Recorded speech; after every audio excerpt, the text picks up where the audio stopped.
Tu és digno, Deus, da nossa vida, da nossa adoração. Te exaltamos nesse lugar, Tu és exaltado, glorificado. O Senhor que habita em meio aos louvores. Aleluia. Amém, querido. Pode se assentar por um instante. Quero convidar a Rogério, a Amália. Vocês não, vocês ficam de pé. Vem para cá. Glória a Deus. Vamos celebrar 34 anos de aliança, de casamento. Que bênção. Aplauda mesmo ao Senhor. Amém. Deus abençoe vocês. E para nós é uma alegria nesses dias onde o casamento muitas vezes não é valorizado, as pessoas não buscam. Uma casa, dizia um pregador antigo, ele dizia que um homem simples, com a sua esposa simples, sua família simples, é a coisa mais extraordinária que pode pisar nessa terra, Spurgeon dizia isso.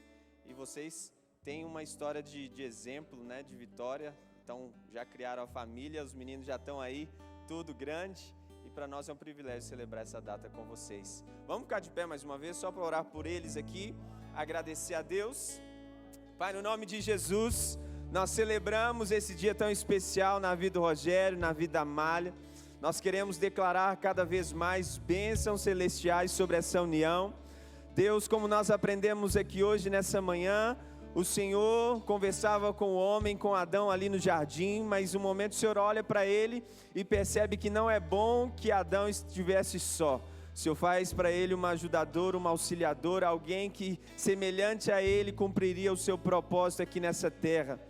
Ó Deus, muito obrigado que o Senhor fez isso. Agora nós estamos celebrando essa aliança, essa data tão importante na vida desse casal, e nós declaramos que eles ainda vão viver dias gloriosos, abençoados no casamento deles, vão ver os filhos dos seus filhos. Ó Deus, nós declaramos saúde sobre eles, declaramos amor, respeito, paz cada vez mais, que a casa deles seja um retrato do céu, no nome de Jesus, amém. Você pode aplaudir mais uma vez?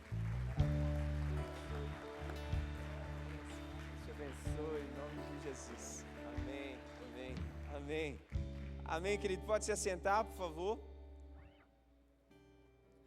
Quero falar algo muito especial com você. E eu queria que você prestasse atenção, por gentileza. Gente, pode deixar sem música, tá? Quero falar algo muito especial e quero falar sobre a missão que Deus tem nos chamado a fazer aqui, nesse lugar. Você acredita que Deus te colocou nesse lugar, te plantou aqui nessa casa? Amém? Então eu queria, por favor, acende as luzes aqui para eu ver o rostinho do pessoal. Só nesse momento aqui agora, eu quero ver o olhar de todo mundo nesse tempo. Acende aí, Caleb. Isso, me ajuda. Muito bom, obrigado. Então, nós temos entendido que Deus tem nos chamado para estar aqui nesse lugar, para abençoar onde nós estamos. Deus tem nos feito algumas perguntas e eu creio que o Senhor está nos ajudando a respondê-las. E a gente tem perguntado, o que Deus quer de nós aqui nesse lugar? Respondendo à pergunta, quem nós somos? Diga comigo, eu sou a Igreja Herdeiros de Deus, que está plantada aqui no bairro São Gabriel, no São Gabriel. E a gente tem entendido, tem tentado responder o que Deus deseja, de quem nós somos, aqui nesse lugar. O que Deus espera de você. O que Deus não espera só dos pastores, não só dos líderes de célula e de ministério, mas o que Deus deseja de você. Como a sua casa pode cooperar com aquilo que Deus está fazendo nesse lugar. Então, nós temos entendido, o Senhor tem falado com a gente, os meninos podem colocar aqui, por favor, a apresentação pela manhã. Nós temos entendido, assim como Deus falou ao coração dos discípulos no caminho de Emaús, você conhece a história, se você não sabe, Jesus estava aparecendo, se revelando depois de ressuscitado, durante 40 dias ele se revela. Para quê? Para dar certeza aos discípulos da missão que eles tinham. Amém? Até aqui tranquilo? Então, nesse momento, ele vai se encontrar com esses discípulos. Um deles é Cleopas, o outro não tem o nome, mas ele vai reafirmar aquilo que eles precisavam entender. Coloca o texto para mim, por favor. O texto diz que Mas eles constrangeram Jesus, dizendo: fica conosco, porque é tarde e o dia já declina. Então ele entrou para ficar com eles, e aconteceu que quando estavam à mesa, tomaram o pão, abençoou, ele tomou o pão, abençoou, e tendo partido, então ele lhes deu. Então se lhe abriram os olhos e Só pouca gente está aqui. O que aconteceu com eles? Eles reconheceram Jesus, mas ele desapareceu da presença deles.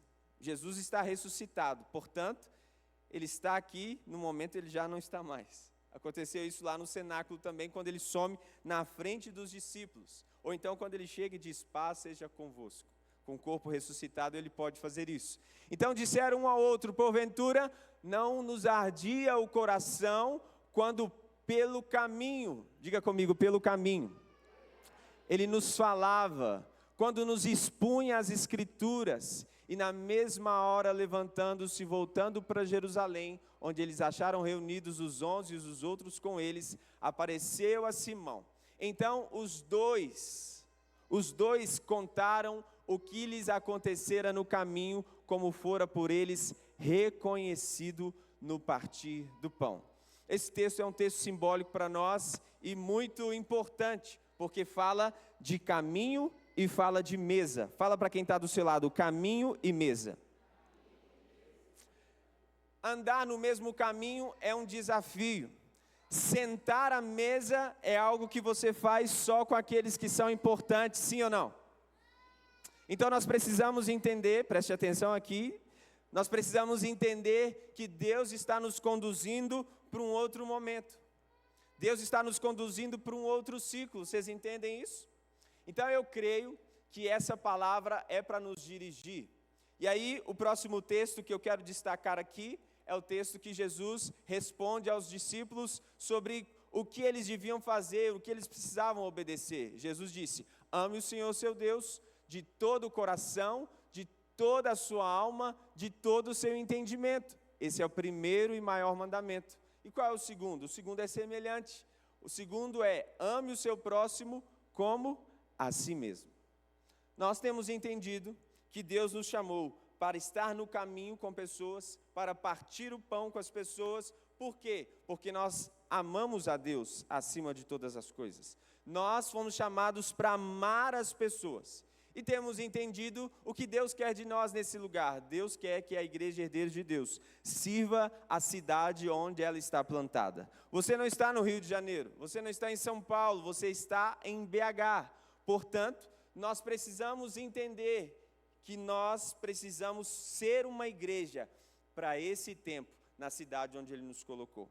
Nós não podemos pensar em igreja como antigamente, como 20 e tantos anos atrás. A gente brincou na nossa reunião aqui, né, sobre a preocupação do pastor Felício. Quando essa igreja começou, a plantação dessa igreja, ele perguntava: será que os membros vão voltar semana que vem? Será que eles vão levar a sério aquilo que Deus nos chamou para fazer? Agora, a nossa preocupação enquanto liderança, a minha preocupação em estar aqui com vocês é se no próximo domingo só nós vamos estar aqui de novo.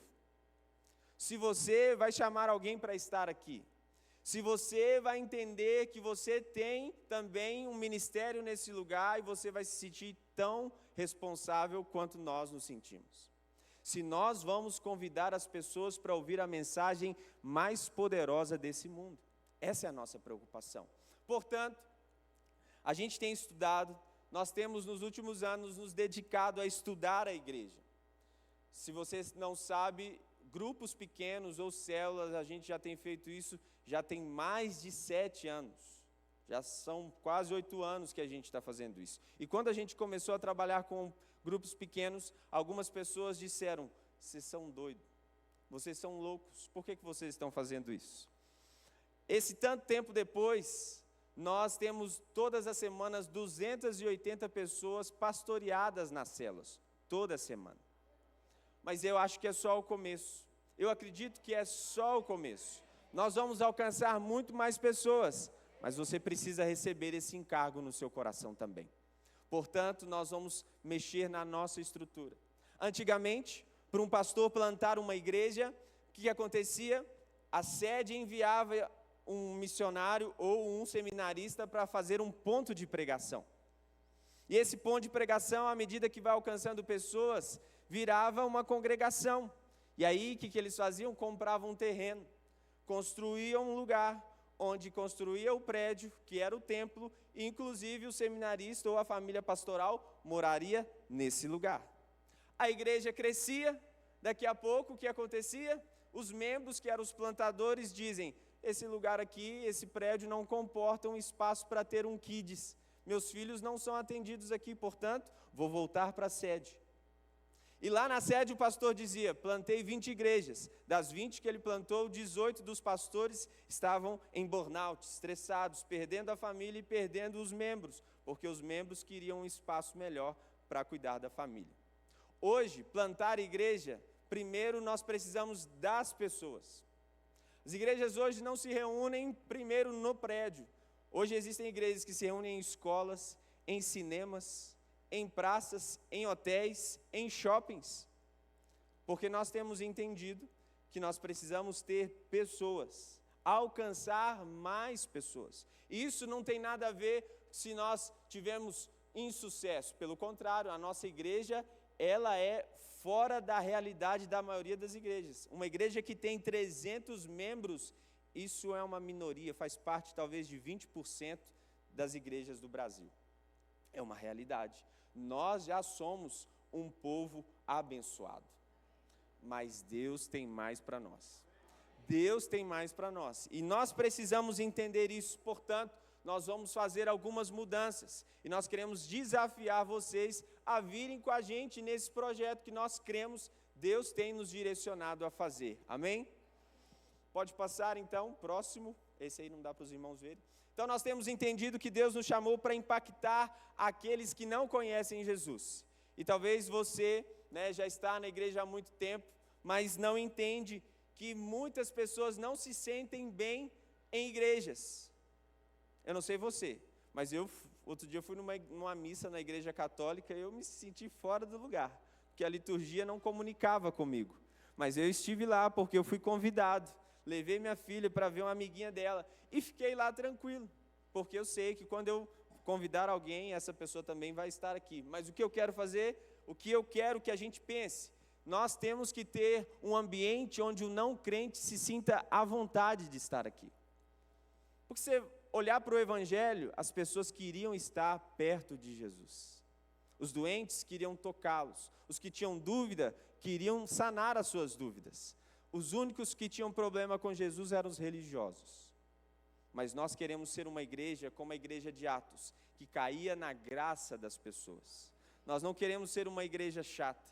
Nós não queremos primeiro olhar o estereótipo. Nós queremos ser canais de Deus para transformar o coração.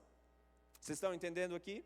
Então, nós queremos criar, já estamos fazendo isso, queremos criar um espaço da sala VIP. E aí não tem nada a ver com as pessoas terem, nossa, vai ter espaço para os mais importantes. Mais importante é todo aquele que é uma pessoa aqui nessa casa. Você é muito importante. A sua casa é muito importante. Mas para os crentes, mais importantes ainda são aqueles que não conhecem Jesus. Nós queremos que eles tenham a mesma experiência. Então nós teremos uma sala, onde já é a nossa sala de convívio. Você já foi lá tomar um café? Já foi, né? Comeu o biscoito lá. Então você já sabe onde é. Nós queremos receber essa pessoa que está aqui nos visitando, queremos trazer ela, mostrar para ela o que a igreja tem feito, como ela pode se conectar à nossa igreja e como ela pode conhecer mais Jesus. Então nesse espaço nós vamos fazer essa conexão, porque essa pessoa é muito bem-vinda aqui.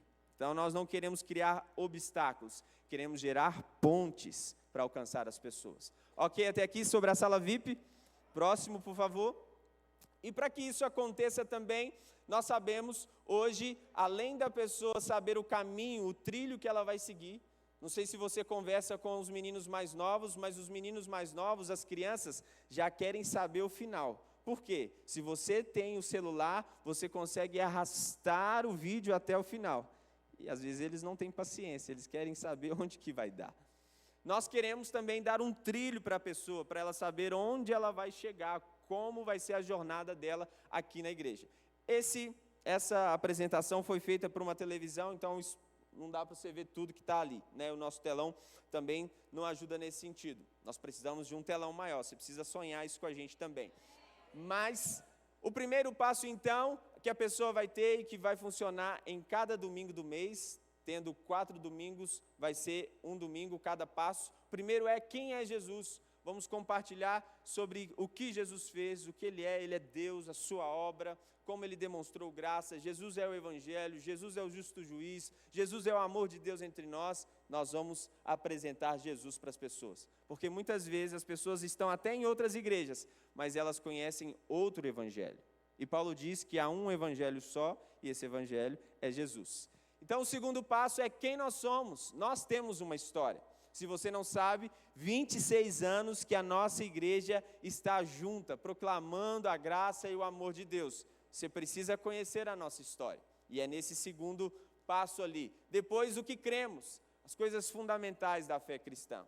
Como nós vemos a salvação, como nós falamos sobre generosidade, como nós acreditamos na família, como nós acreditamos sobre o fim do tempo, né?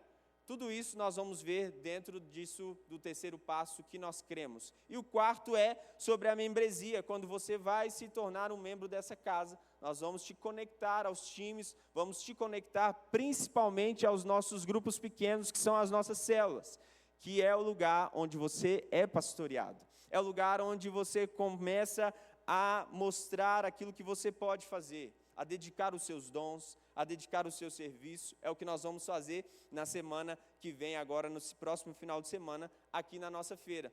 Então, nesse quarto encontro, você vai contar o seu testemunho, sua história antes de Jesus e a sua história depois que Jesus mudou a sua vida.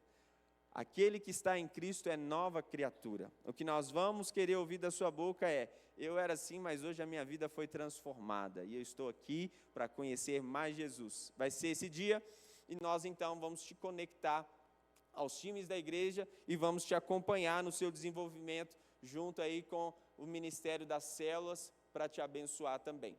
Pode passar, por favor? E aí o nosso intuito no final, porque aqueles dois eu já falei, desenvolvimento e definições de área, é que toda a igreja passe por aqueles 4 passos. E aí você vai entender daqui a pouco quando que vai acontecer isso para você. Pode passar? Nós vamos então revitalizar. Revitalizar tem a ver com fazer mudanças para nós continuarmos crescendo. Não sei se você sabe, Jesus disse que as portas do inferno não prevalecerão contra a igreja dele. Qual é a igreja dele? A igreja corpo. Mas você sabe que existem milhares de igrejas que só no Brasil fecham todos os anos? O inimigo vem contra, e igrejas locais fecham, se dividem e acabam parando de existir. Por quê? Porque muitas vezes querem servir a Deus do mesmo tempo quando Deus as chamou. E o mundo mudou, nós precisamos também contextualizar a nossa mensagem. Precisamos ser igreja para esses dias. Estou sendo claro? Então, nesse sentido, nós vamos mudar aqui. Eu queria que você colocasse isso no seu coração. Escute. Depois, ore a respeito. E depois me chame para conversar. Chame eu e Flávia, chame os pastores para conversar. Não precisa nem fazer um café, mas nos chama, se você tiver dúvidas a respeito, para que nós possamos te ajudar, te esclarecer. Vamos te mostrar números, vamos te mostrar questões que nós temos visto. Como eu disse, nós temos estudado a igreja brasileira e também a igreja no mundo todo. Deus não faz coisas só com a gente. Deus faz coisas com toda a igreja espalhada na terra. E nós temos percebido isso e nós queremos acompanhar o movimento de Deus. Nós aqui, para esse culto acontecer, você foi talvez atendido por algum voluntário aqui hoje? Seja lá no estacionamento, seja na portaria. O pessoal que serviu você aqui, né, cantando as louvores e adoração. Eu que estou aqui pregando para você, a Aline que veio aqui. Todos nós estamos de alguma forma te servindo. Para os nossos cultos acontecerem, nós precisamos de voluntários. E algumas vezes eu tenho percebido que os nossos voluntários estão ficando cansados, porque tem muita coisa para eles fazerem. E Deus precisa levantar mais voluntários. E eu quero agradecer a alguns homens que aqui estão, que ouviram outro dia um apelo que a gente fez, pediu para os homens protegerem aqui a nossa família. No encontro das mulheres eles vieram, alguns já estão no estacionamento. Glória a Deus. Precisamos de mais homens. Aplauda aí. Muito bem. Então, o nosso culto das 18 horas do domingo vai ser a nossa principal celebração. Nesse culto nós teremos uma mensagem especificamente falando do Evangelho para alcançar aqueles que nós amamos que ainda não conhecem a Jesus. Hoje eu perguntei se você tem alguém assim como seus parentes ou familiar, e com certeza você deve ter alguém que não conhece Jesus ainda, ou alguém que parece conhecer, mas ainda não foi salvo. Nós vamos fazer uma programação específica nos domingos, somente às 18 horas. O culto de domingo pela manhã, preste atenção, esse culto das 9 que nós fazemos, ele não acontecerá por um tempo. Não acontecerá, por quê? Nós queremos ter um tempo para fazer os 4 passos, para também trilhar com a nossa liderança caminhos de capacitação. Não sei se você sabe, a gente tem falado isso. Um dos nossos pilares aqui é a capacitação de novos líderes. Por exemplo, o pastor Felício, jubilou, passou a liderança. Se não tem pastores mais novos, o que isso ia fazer? A igreja ficaria sem liderança? Ou o pastor iria até 80, 90 anos, liderando uma igreja nesses dias? Entende? Sucesso é quando nós temos líderes para ir nos substituindo, para ir se levantando. Foi o que aconteceu em toda a história. Portanto, nos domingos de manhã nós vamos usar para isso. Tiago, está acabando o culto? Vocês estão tirando um culto? Nossa, vocês não são crentes. Não, pelo contrário. Nós vamos tirar esse culto para que você, em missão, alcance a sua família, almoce, tome café com seus familiares, com seus amigos, para que você também possa talvez se unir com a sua célula no dia do amigo e fazer algo mais caprichado. Nós não estamos liberando você para não ter culto, para você dormir até meio-dia. Nós estamos te dando uma missão para você fazer. Nós estamos querendo que você encarne a missão que todos nós aqui da liderança estamos encarnando. Então, os domingos de manhã não acontecerão até que nós precisemos de um outro horário, não só os das 18, para que esse lugar encha e a gente diga, não podemos ter uma reunião só, vamos fazer mais uma. Daí faz sentido. Porque pela manhã, em alguns momentos, principalmente quando não é ceia, às vezes a gente tem mais voluntário do que gente sentado nesses bancos. Não faz sentido. Ah, mas a gente sempre fez assim. Deus também sempre fez de um jeito. Mas quando houve a plenitude dos tempos, Ele falou através de Jesus. Até Deus atualiza, a gente também precisa atualizar.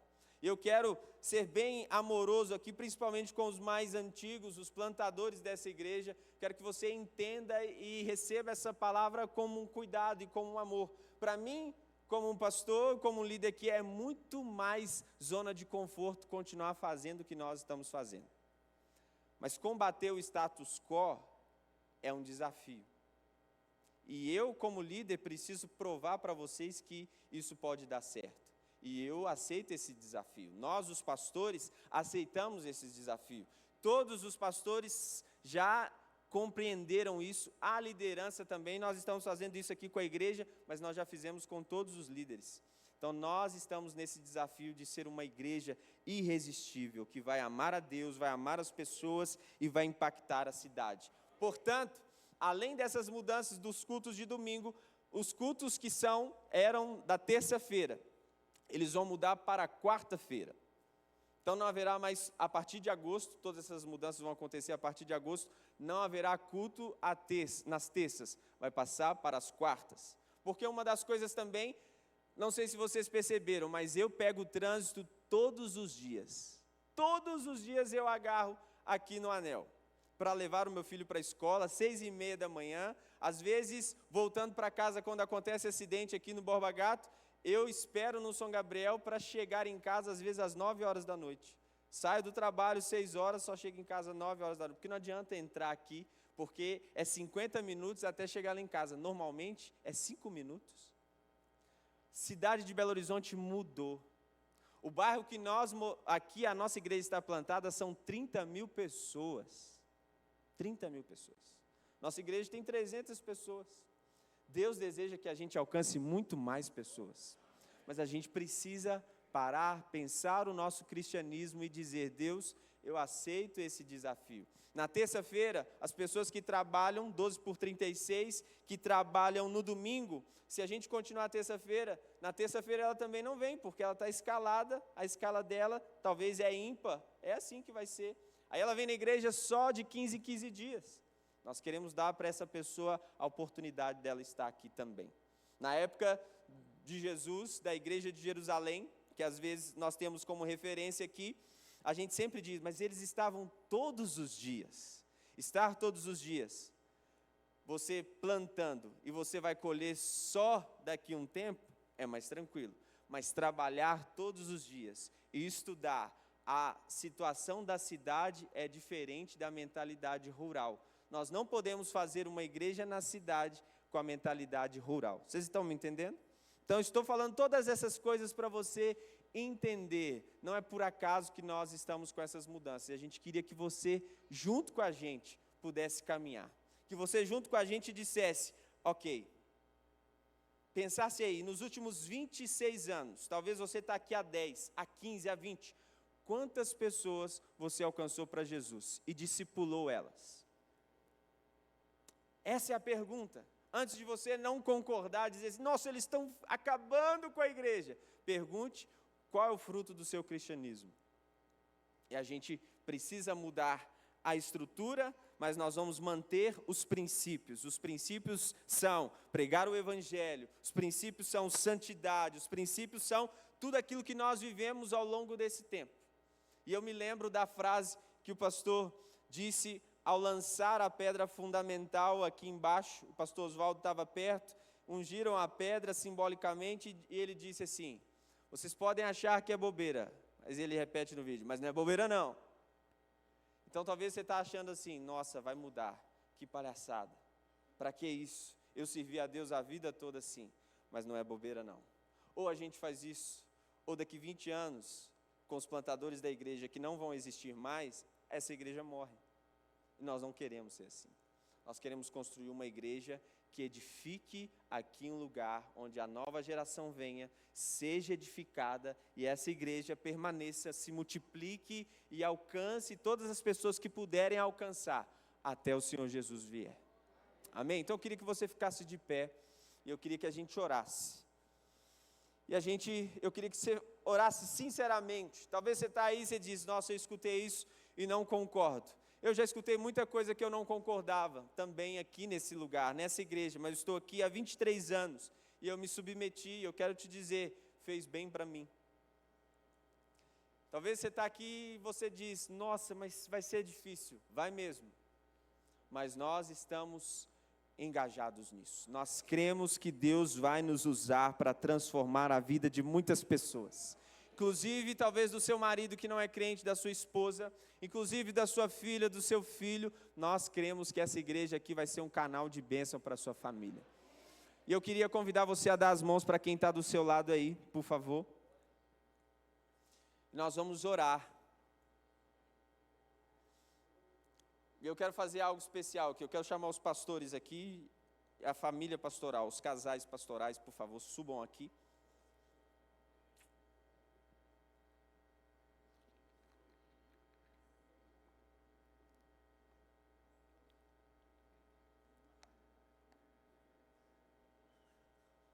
Nós vamos orar juntos, de mãos dadas aqui, a igreja também concordando com isso, porque nós cremos que o Senhor vai nos usar. Eu creio que o Senhor quer usar a sua casa para isso, a sua família. Então nós juntos aqui como família também queremos consagrar esses próximos meses, esses anos, crendo que o Senhor vai nos usar demais para a glória dEle, no nome de Jesus. Amém? Vamos orar?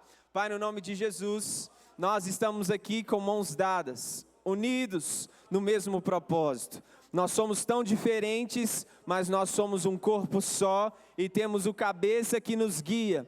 E Jesus tem nos guiado a estar onde Ele estaria se estivesse aqui. E Jesus está aqui hoje através da igreja. Jesus escolheu comunicar a sua mensagem através da igreja. A igreja precisa estar onde os perdidos estão. E às vezes os perdidos estão dentro da nossa casa, dentro do lote onde nós moramos, dentro do condomínio onde nós residimos, Os perdidos estão no mesmo escritório onde nós trabalhamos durante toda a semana. Os perdidos estão dentro das lojas onde nós estamos, dentro das empresas que nós administramos. Ah, Deus, e nós queremos alcançar esses perdidos. Queremos que a nossa mentalidade mude, que nós possamos encarar e encarnar a missão de Jesus, para que mais e mais pessoas desfrutem do seu amor e da sua graça. Usa essa igreja que se reúne nesse bairro aqui.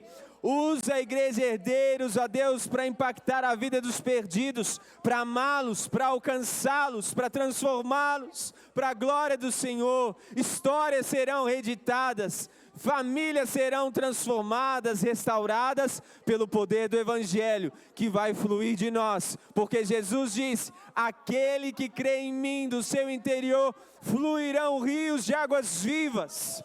E esses rios vão, ó Deus, inundar a cidade de Belo Horizonte. E vai começar aqui pelo bairro São Gabriel. Ó Deus, nós cremos e consagramos os próximos meses, consagramos essas celebrações, as nossas reuniões, as nossas células. Cada líder nessa casa, cada servo do Senhor será usado para transformar a vida de alguém. Nós declaramos isso no nome de Jesus, no nome de Jesus. Se você crê nisso, diga amém. Amém, Deus abençoe. Amém, pode descer. Aleluia, pode se assentar no seu lugar. Glória a Deus.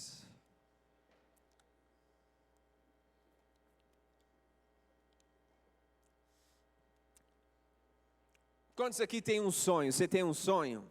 Algum sonho? Eu tenho sonhos. E eu quero falar aqui sobre o sonho de Jesus. Quero que você pense comigo a respeito disso, porque Jesus, Ele tem um sonho e deseja que nós realizemos. E todos nós temos um sonho. Temos um sonho de ter um bom emprego, temos um sonho de ter uma boa casa, temos um sonho de ter filhos incríveis, abençoados, que vão ser mais abençoados ainda do que nós, que vão chegar mais longe do que nós. Alguns têm sonhos de serem empreendedores, de ter a sua própria empresa. Outros têm sonhos de ser um esportista. Você deve ter algum sonho, mas eu queria que você pensasse a respeito disso. Assim como eu também tinha um sonho. Aos 7 anos eu já estava nos campos de futebol. Meu tio, saudoso tio, a gente chamava ele de Telim, Clésio, né?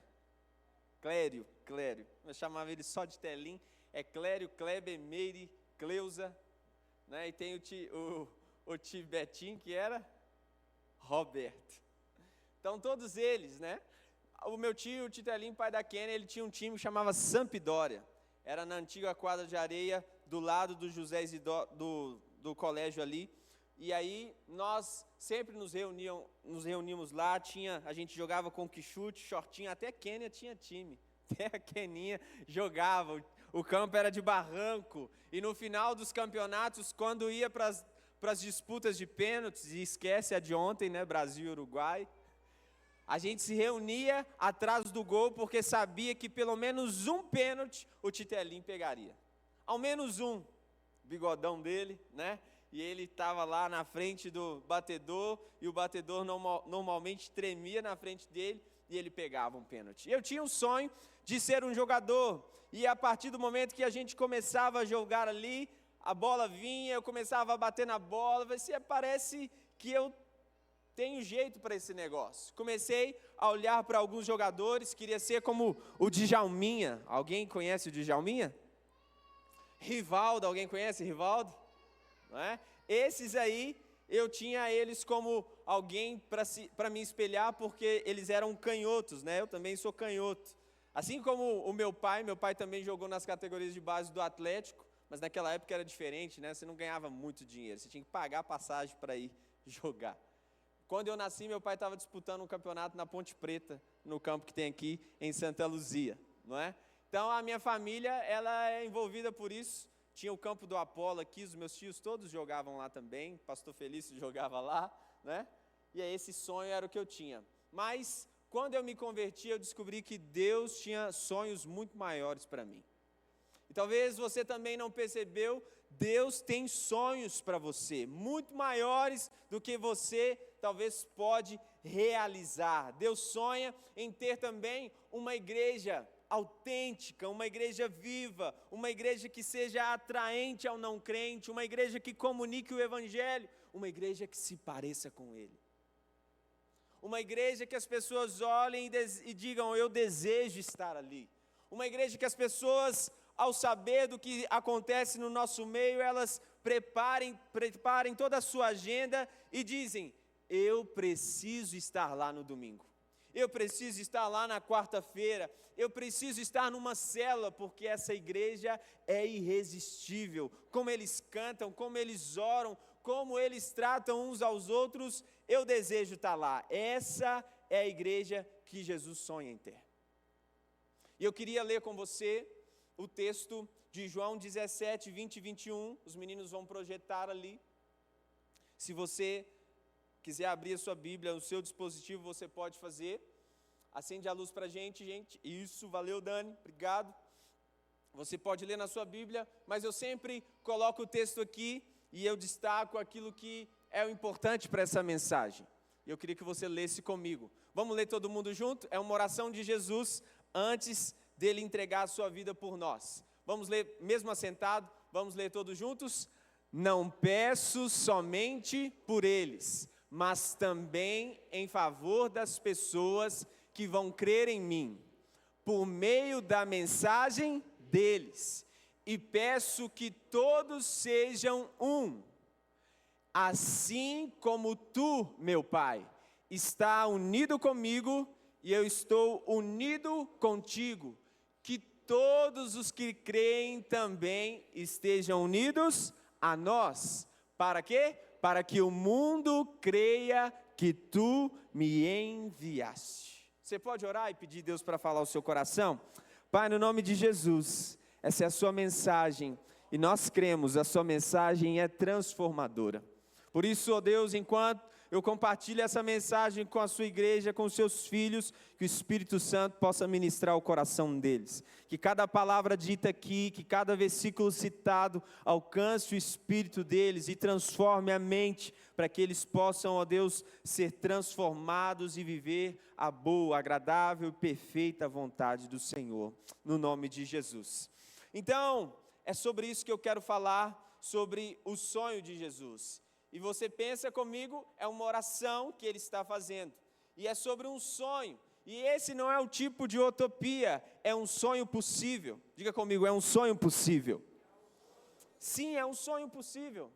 Que em vários lugares que nós podemos olhar, a igreja tem crescido. Outro dia eu compartilhei com vocês aqui, num lugar totalmente contrário à vontade de Deus, contrário ao Evangelho. A igreja tem crescido assustadoramente na China. A igreja tem crescido muito na Ásia de forma geral. A gente tem visto em ambientes onde os cristãos são perseguidos pela fé. Quanto mais perseguidos parece que eles estão, mais Jesus faz com que os frutos possam acontecer. Mais pessoas são atraídas, mesmo sabendo que a morte pode ser um resultado da sua crença, mesmo sabendo que a perseguição virá, o Evangelho tem alcançado muitas vidas. Agora, nós precisamos entender que Deus também deseja, assim como nesses países, Deus deseja levantar no São Gabriel uma igreja também que impacte a vida das pessoas. Deus deseja fazer da Herdeiros de Deus uma igreja irresistível, uma igreja abençoada e que compartilha daquilo que tem recebido. Então Jesus declara isso. Nós lemos sobre o sonho dele, é o seu pedido. Quem está orando é o Filho de Deus que está orando. É aquele que era um com o Pai, é aquele que foi enviado na unção e no poder do Espírito. E muitas vezes nós olhamos para a oração e percebemos de forma incorreta que a oração é sinal de fraqueza. Mas não, a oração é sinal de entendimento de que nós dependemos de Deus. Nós podemos fazer tudo como se tudo dependesse de nós, mas nós precisamos orar como se tudo dependesse de Deus. porque Deus tem o poder de tocar nos corações. Outro dia eu disse para você, nós precisamos mudar a nossa abordagem.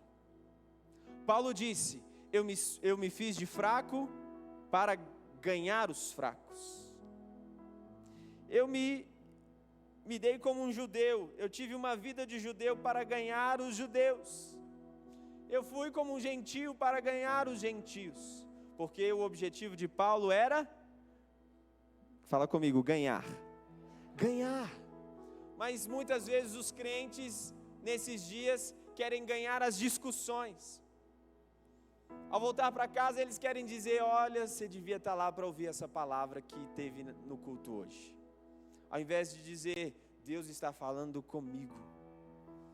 Paulo era um perseguidor, ele queria matar os cristãos. Mas depois disso, que recebe a mensagem, ele é encontrado, a luz brilha sobre ele, ele diz, eu farei de tudo para ganhar.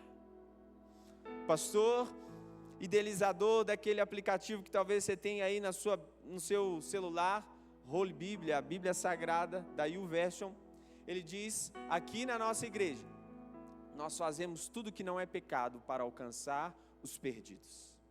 E nós também precisamos fazer tudo que a gente puder para alcançar os nossos, para alcançar aquele que nós amamos, aqueles que nós dedicamos a nossa vida e aqueles que o próprio Jesus entregou a vida por eles.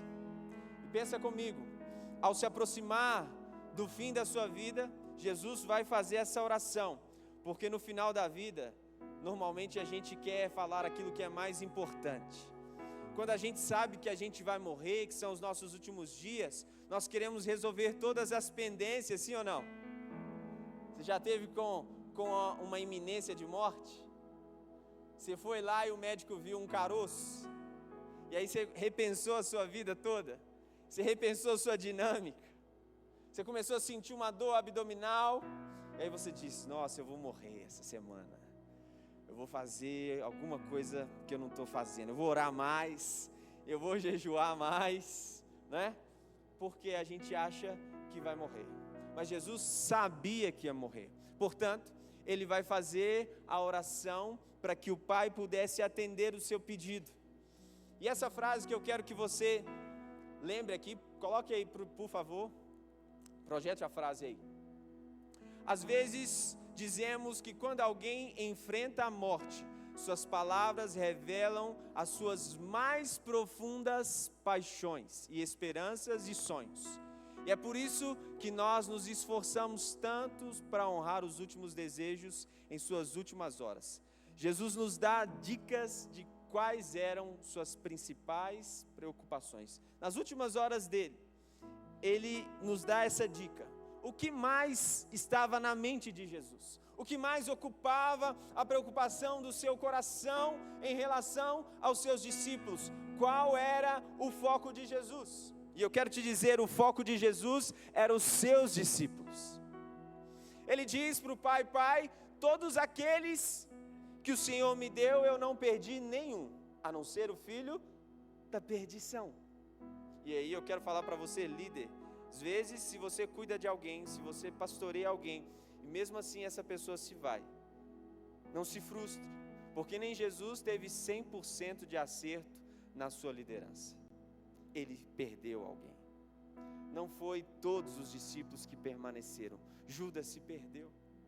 Então às vezes a gente fica se culpando, mas a pessoa, tem gente que não quer saber do evangelho, ele quer algo à sua imagem e semelhança, ele faz da Bíblia, daquilo que ele entende da Bíblia, o seu próprio ídolo, e não deixa que a Bíblia o transforme, ele tem uma interpretação errada das Escrituras, mas a palavra de Deus nos faz ver o quão nós estamos errados quando nós somos comparados a Jesus. E Jesus então, depois de 3 anos e meio, Jesus poderia ter vindo e aparecido aqui. Jesus não precisava se submeter a 9 meses de gestação, a uma vida criada por um homem limitado como José. Ele poderia ter aparecido lá em Jerusalém e começado a dizer, olha, eu sou o Messias, então se vocês quiserem restauração, vocês venham e sigam-me. Pelo contrário, o ministério de Jesus começou na marginal. Por isso eu tenho tanta esperança.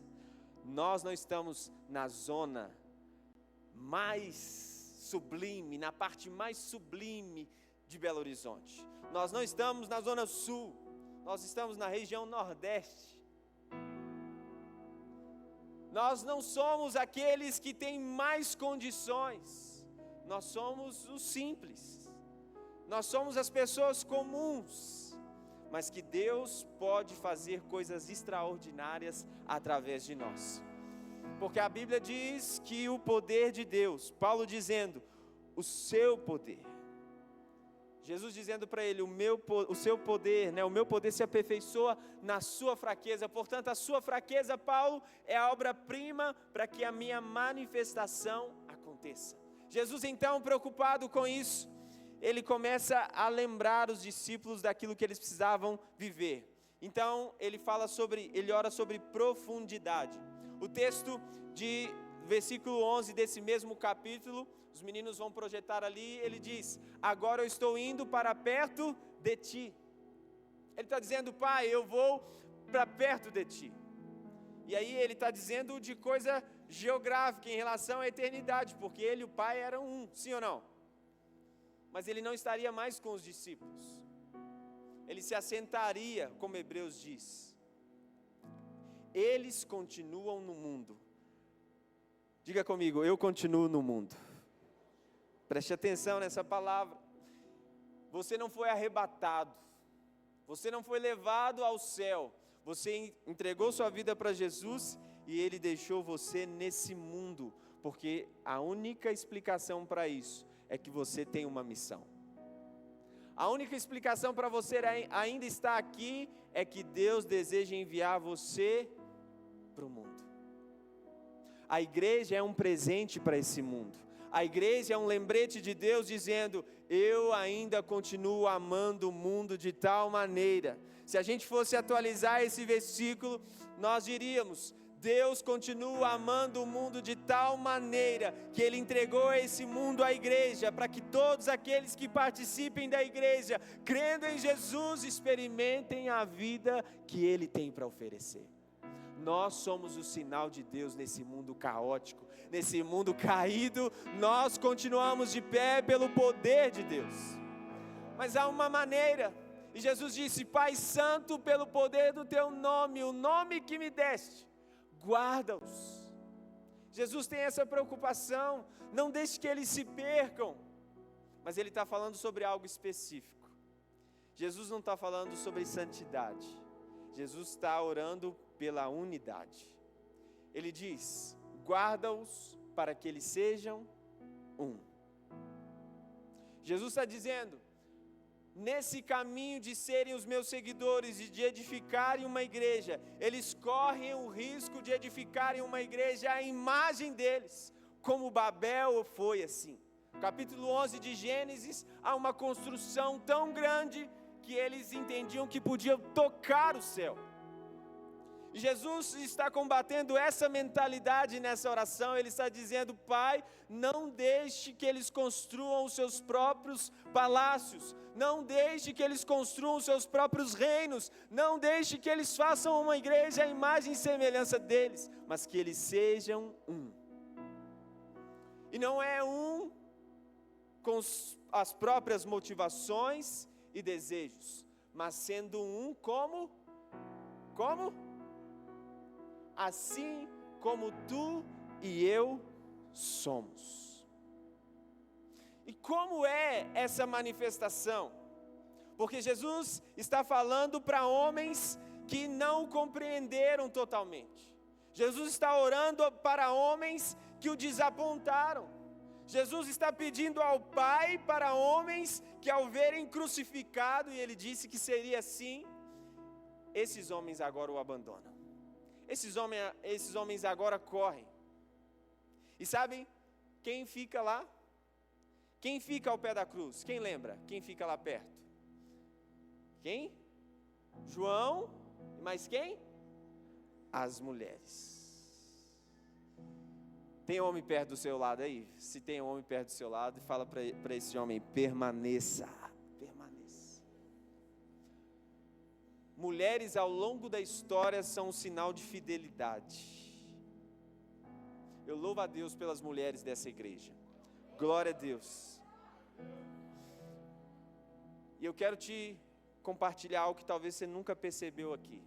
Mas esse João que fica ali é o mesmo João que tem revelado para ele todo o futuro da eternidade. Porque ele permaneceu. Eu insisto em dizer, Deus sempre faz algo na terra, como a palavra diz, e Ele conta para os seus amigos, aqueles que permanecem, aqueles que não abandonam. Mas Jesus é tão amoroso que Ele ora por esses homens. E Ele ora porque Ele não é movido pela reação dos discípulos, Ele é movido pela relação que Ele tem com o Pai e com o Filho. Às vezes nós movemos a nossa vida pela reação das pessoas. Mas fulano, mas ciclano, mas você tem que ganhar ciclano, você tem que falar com fulano. Nós precisamos nos mover pela relação que nós temos com Deus. Jesus foi assim. E como que é essa relação da Trindade? Eu quero citar alguns textos rápidos aqui, mas algumas características importantes da relação da Trindade. A Trindade se encoraja. Eles se encorajam, o Pai, o Filho e o Espírito, eles se encorajam. Lá em Marcos 9:7 diz: logo depois uma nuvem o cobriu e dela veio uma voz que disse: esse é o meu Filho querido, escutem o que ele diz. O Pai está dizendo: escutem o que Jesus tem para dizer, porque as palavras que Jesus tem para dizer são vida, são espírito e são vida, elas transformam a vida daqueles que escutarem. Então, na relação da Trindade, eles se encorajam. Deus está nos chamando para encorajar uns aos outros. Às vezes a gente recebe uma mensagem, ou a gente acha que recebe, e a gente fala para a pessoa: olha, você não pode. Recebi uma direção que você não consegue. Que tipo de encorajamento é esse? Deus me disse a respeito de você que você não pode. Que encorajamento. Talvez ao ouvir isso eu me pergunto, será que isso é o Espírito ou é coisa da minha cabeça? Eu não quero ver a pessoa fazendo.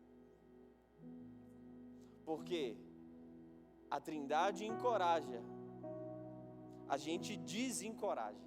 A gente diz: não, você não pode, você não consegue, você não está pronto, você não é capaz. Sabe qual que é o nosso papel? É dizer: olha, você precisa trilhar um caminho para que você possa se capacitar mais, para que Deus te use. Fala para quem está do seu lado: Deus deseja usar você. Deus deseja usar você.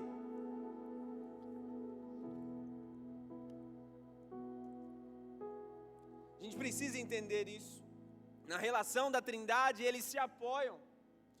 Lá em João 14:26 diz: mas o Auxiliador, o Espírito Santo, que o Pai vai enviar em meu nome, ensinará a você todas as coisas e fará com que lembrem de tudo o que eu disse a vocês. Eles se apoiam. Porque muitas relações acabam. As relações acabam porque muitas vezes nós não nos apoiamos. As relações findam porque muitas vezes nós nos apoiamos no erro do outro, nós só olhamos o defeito do outro e a gente esquece os nossos defeitos. Porque ninguém aqui é completo. Você não tem todos os dons, como nós discutimos no último mês, compartilhamos as palavras. Você só é uma parte do corpo. Portanto, Deus precisa de quem está do seu lado do mesmo tanto que precisa de você para edificar a igreja. Sem essa pessoa do seu lado, a igreja vai perder. E muitas vezes nós fazemos o que a Bíblia nos ensina, mas ao contrário. A palavra de Deus lá em 1 Timóteo, na versão da mensagem, 1 Timóteo 5,17 diz: não dê ouvidos a nenhuma reclamação contra um líder que não seja apoiada por 2, 3 testemunhas idôneas. Às vezes a gente escuta alguém que está triste com alguém, que pensou na cabeça alguma coisa, e a gente já quer trazer isso para resolver um problema. A gente nem escuta, a gente nem tem testemunha, mas a gente toma o caminho contrário. E líder na igreja não são só os pastores, líder na igreja é todo mundo que influencia. Na nossa igreja aqui nós temos vários líderes, líderes de célula, líder de ministérios, todos nós que fazemos alguma coisa aqui, lideramos processos na igreja. A Bíblia diz que se alguém vier reclamar com você sobre alguma pessoa, você só pode dar ouvidos se tiver 2 ou 3 testemunhas idôneas. Mas se for o chorão de sempre, a chorona de sempre, você precisa tratar esse irmão primeiro. Entende? A gente precisa se apoiar. Se a gente não se apoiar, essa igreja vai ser como a igreja de Corinto, que é uma igreja que tinha vários partidos. Porque normalmente alguém que vai em você reclamar é porque sabe que você vai dar ouvidos. Mas se você quiser resolver o problema de verdade, você vai trazer essa pessoa com o outro e vai resolver. Porque a Bíblia diz, se alguém tem alguma coisa contra o seu irmão, precisa ir e falar. Se ganhar, que bênção. Se não, chame um irmão, uma testemunha. Esse irmão falou, não resolveu, chame a igreja. Mas nós já vamos lá no final. Porque a gente não quer trabalho, a gente não quer ser visto como o mal, a gente quer ser bonzinho. Deus não edifica a igreja com bonzinhos, Deus edifica a igreja com homens e mulheres que aceitam o encargo de falar da palavra, manter os princípios para edificar uma igreja poderosa. Quantos podem dizer um amém para isso? A Trindade, eles se amam. E do céu ouviu-se uma voz que disse: esse é o meu filho querido que me dá muita alegria. Se nós não nos amarmos, querido, o diabo com certeza vai nadar de braçada. Mas mais do que o diabo, o que divide igreja, divide casas, é a nossa carnalidade, é o nosso coração. Tem coisas que nem o diabo faz. Tem coisas que o diabo fica assustado ao ver nós falando ou deixando de amar uns aos outros, mas na Trindade eles se amam. Na Trindade eles se submetem. O texto lá de João 14:10 diz: será que você não crê que eu estou no Pai e que o Pai está em mim? Então Jesus disse aos seus discípulos: o que eu digo a vocês, eu não digo em meu próprio nome. O Pai que está em mim é quem faz o seu trabalho. Nós somos corajosos, os pastores dessa igreja são corajosos, porque toda semana nós abrimos mais de 35 casas, onde tem um grupo, um núcleo reunido de liderança e tem um líder que fala em nome da igreja. E sabe, em muitos momentos talvez alguém pode vir e reclamar desses líderes que estão liderando aqui na casa. Nós vamos até atender essa pessoa, mas o mais importante para nós é esse líder que está servindo. Nós amamos esse líder que aceitou o desafio de edificar uma igreja com a gente. Nós amamos esse líder e nós não vamos ouvir uma reclamação e vamos simplesmente vir e taxar o nosso líder, porque nós conhecemos o caráter dos nossos líderes.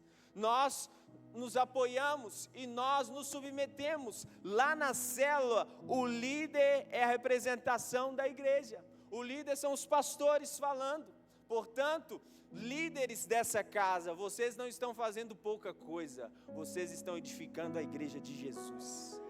Vocês precisam vestir essa camisa e carregar esse encargo e dizer: obrigado, Jesus, porque eu posso fazer isso. A última característica desse relacionamento da Trindade é que eles se glorificam. Jesus diz nesse mesmo capítulo aqui, orando, primeiro texto dessa oração, versículo 1, diz: depois de dizer essas coisas, Jesus olhou para o céu e disse: Pai, chegou a hora, revela a natureza divina do teu filho, a fim de que ele revela a tua natureza gloriosa. Essas pessoas, elas elogiam a Trindade, eles elogiam um ao outro. Louvar é elogiar.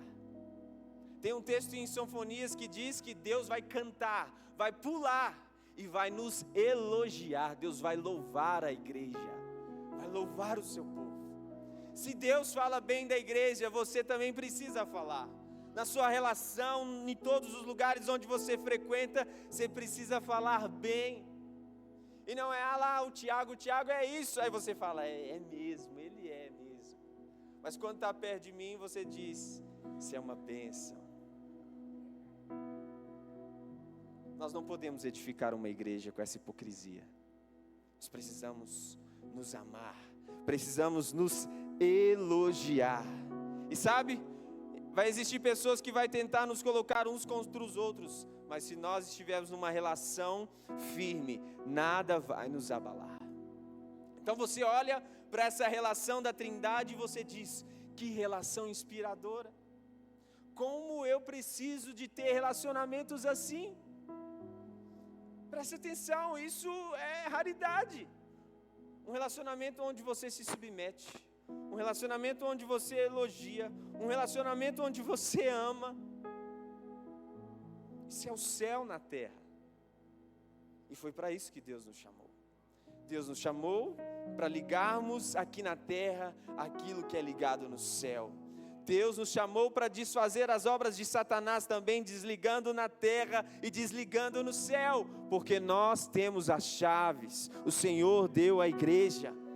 Então essa é a oração de Jesus e é um sonho possível. É um sonho possível.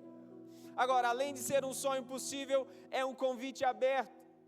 Seria compreensível se Jesus, ao orar aqui, ele dissesse só pelos discípulos. Ele orasse só pedindo a Deus pelos discípulos. Mas não é assim que ele ora. Ele diz, não somente por eles, mas também em favor das pessoas que vão crer em mim. Mas ele diz, por meio da mensagem deles. Agora, há uma forma das pessoas acreditarem na mensagem de Jesus e na pessoa de Jesus. Então o convite é para que você, que ainda que não tenha relações significativas, é que você tenha. O convite é que a nossa relação na igreja e nos nossos relacionamentos familiares e amizade possam dar credibilidade à mensagem de Jesus. Eu não sei se você entende isso, mas eu só vou cooperar com aquilo que Osmário falou aqui nessa manhã. Ele citou uma palavra, uma frase, que é até do Mano Brown. Você conhece o Mano Brown dos Racionais? Diz ele que estuda Jesus, ele falou isso. Ele falou, Jesus é ótimo, o fã-clube dele, a torcida que é esquisita. Mas ele não está citando uma frase dele, ele está citando uma frase de um grande líder hindu que disse sobre a Índia. A Índia tem mais de 1 bilhão e tanto de pessoas. Ele disse, se os cristãos fossem como Jesus, amanhã toda a Índia seria cristã. O que ele está dizendo?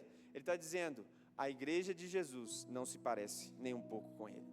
Porque se parecesse, todos receberiam Jesus amanhã. E não é como no seu trabalho que talvez tenha um crucifixo quando você chega lá. Não é como você entra na cantina do seu trabalho, do escritório e está tocando um louvor gospel lá. A Índia são templos pagãos, altares em cada esquina, cheiro de incenso para todo lado, templos de Kama Sutra a céu aberto. Mas ele está dizendo, se o povo de Deus for parecido com Deus, nós vamos nos converter. Porque Deus nos chamou para sermos parecidos com Jesus. Deus nos chamou para sermos semelhantes a Ele. Então você compreende o que está em jogo? O que está em jogo é que nós devemos ser uma comunidade que pareça com Jesus. Uma igreja que entende que precisa viver relacionamentos, porque precisamos ser como a Trindade é. Uma igreja que se conecta com o Senhor, e por causa dessa conexão, também se conecta com os outros. Por que Jesus não andava em crises? Por que Jesus não tinha fobia de pessoas? Porque Jesus orava sempre. Ele dizia: Pai, faça através de mim. E o Pai fazia. Jesus tocava as pessoas e ele não ficava impuro segundo a lei daquele tempo. Ele tocava e as pessoas eram curadas. Jesus estava andando, alguém o tocava e poder saía dele, porque Jesus era o próprio Deus caminhando entre as pessoas. Eu não sei se você entende, a igreja não é um outdoor de Deus. A igreja não é um slide de Deus. A igreja é o próprio Deus andando nesse mundo, entre as pessoas. Portanto, faz sentido nós mudarmos as nossas estruturas para nós estarmos mais perto dessas pessoas. Porque nesse mundo, cada vez mais que a gente trabalha distante dos outros, que a gente pega na mão de alguém, mas logo a gente saca o nosso vidrinho de álcool e passa um álcool na mão. Que nós somos treinados durante o tempo da pandemia. Mas nós podemos descobrir uma nova maneira de viver. Eu não sei se você conhece, mas eu quero fechar aqui falando sobre o poder da comunhão e dos relacionamentos. Davi Luiz, zagueiro da Copa de 2014 aqui no Brasil, que hoje joga no Flamengo. Davi Luiz, ele contando a um repórter, ele é de Juiz de Fora, se você não sabe, e aí ele contando ao repórter, ele disse: olha, eu vim para o Brasil. E o repórter perguntou: por que você veio para o Brasil? Você é doido? Eles vão te perseguir, a torcida do Flamengo. Eu sei. Hoje eles vão me odiar, mas amanhã eles me amam. Depois eles vão me odiar de novo, depois vão me amar. Mas eu vim para cá porque durante a pandemia eu tinha ganhado tudo na Inglaterra. Mas quando eu era campeão com o Chelsea, ao voltar para casa, eu entrava em casa, não tinha ninguém para eu comemorar. Minha família não estava lá. Mas na pandemia eu vim para cá, para o Brasil, passei 3 meses. Eu pude jogar bola com meu sobrinho. Eu pude ir no casamento da minha prima, coisa que eu não podia.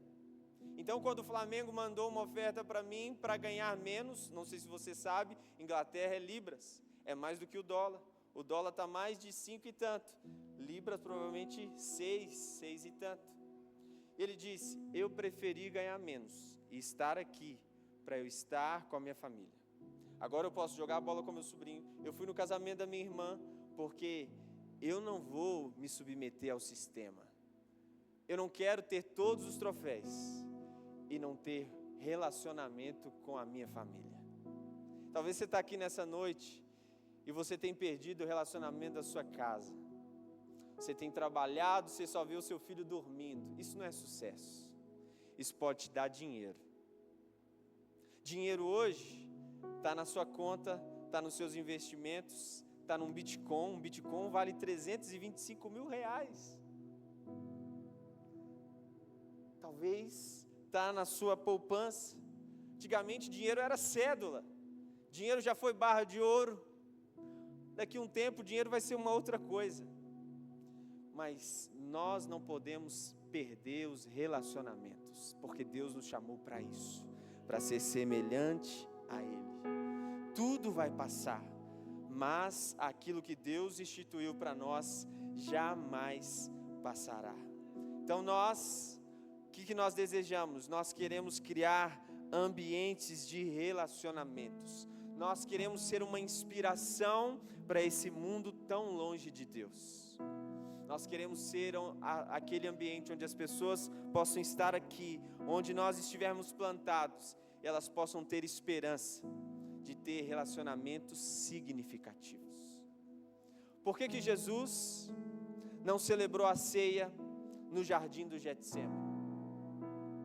Naquela oração que ele faz. Jesus celebrou a ceia numa mesa. Talvez não como essa, uma mesa no chão onde eles se assentavam, mas onde todo mundo era igual. ele podia olhar nos olhos. E ele parte o pão, e ele levanta o cálice. Talvez no mundo pós-pandêmico era um escândalo, mas eles beberam no mesmo copo. Você não foi líder nessa época, mas uma época teve um irmão aí que fez a gente chupar a mesma bala.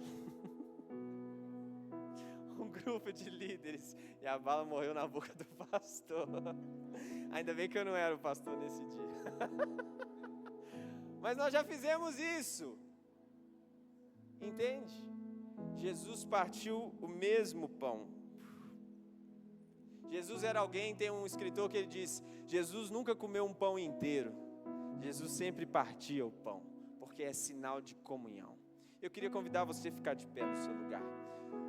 Não sei se você já pegou os seus elementos aí, o pão e o vinho.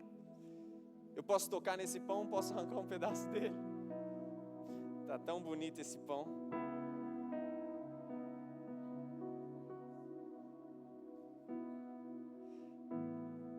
Daqui a pouco tem uma festa por causa desse pão aqui, vocês sabem. Mas eu quero lembrar você, o que nós estamos fazendo aqui é um sinal do desejo de Deus. Isso é o sonho de Jesus. Ele diz: celebrem até aquele dia onde todos nós celebraremos, onde juntos nos assentaremos na eternidade e nos lembraremos de quão poderoso é a unidade, de quão poderoso é viver em comunhão. Então eu quero orar consagrando esses elementos para que sejam saúde espiritual para nós. Pai, no nome de Jesus, nós cremos naquilo que o Senhor deu para a igreja.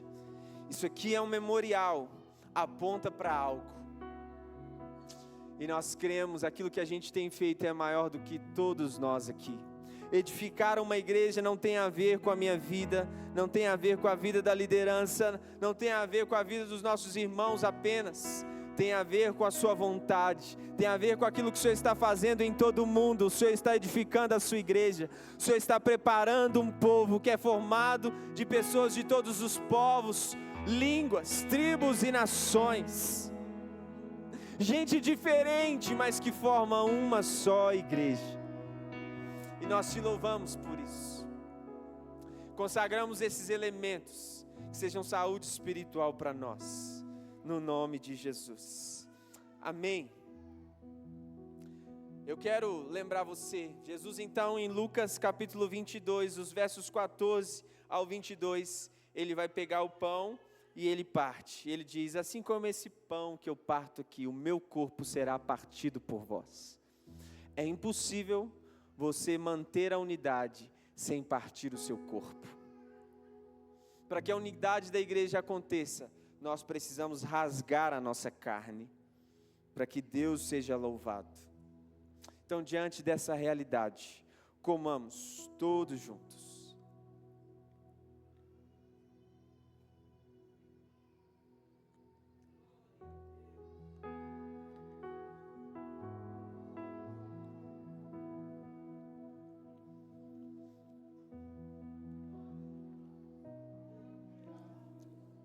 Aleluia. Logo depois ele pega o cálice, o vinho, nós aqui hoje o suco de uva, e ele diz: este sangue, este representa o sangue da nova aliança. Eu derramarei por vocês. A partir de agora, vocês participarão de uma nova realidade. E você, talvez você não parou para pensar, mas a aliança é quando nós escolhemos cumprir o papel. Todas as pessoas receberam Jesus na vida delas? Ainda não. Muita gente ainda. Mas a Bíblia diz que Jesus cumpriu o seu papel na aliança.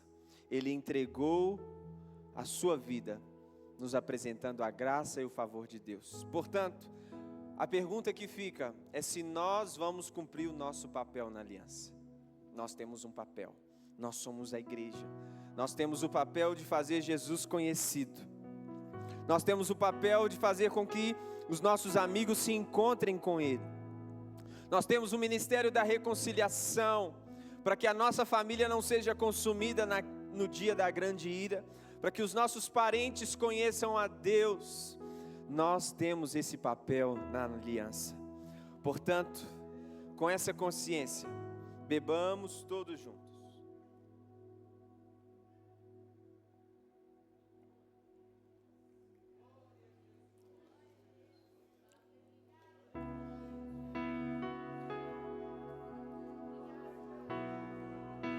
Você pode declarar o seu amor, o seu compromisso a Ele nessa hora.